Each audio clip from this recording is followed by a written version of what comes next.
Гледате со затворениве листи, се по закон, се по пропис и нема никаква реакција ниту од антикорупцијска комисија, нити од некоја друга служба државна дека имало некои неправилности, се во ред на хартија и одиме натаму.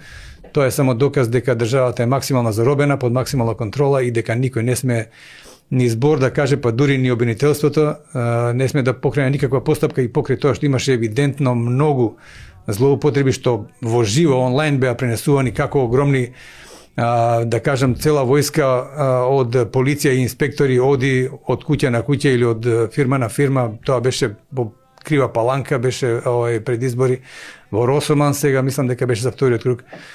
А исто така јавно се кажа дека кандидатите од Македонски брод и од Могила беа дури и лично и семејно и професионално секако има закани за да иако беа влезени во вториот круг да се откажат од вториот круг и ти тоа јавно го направија.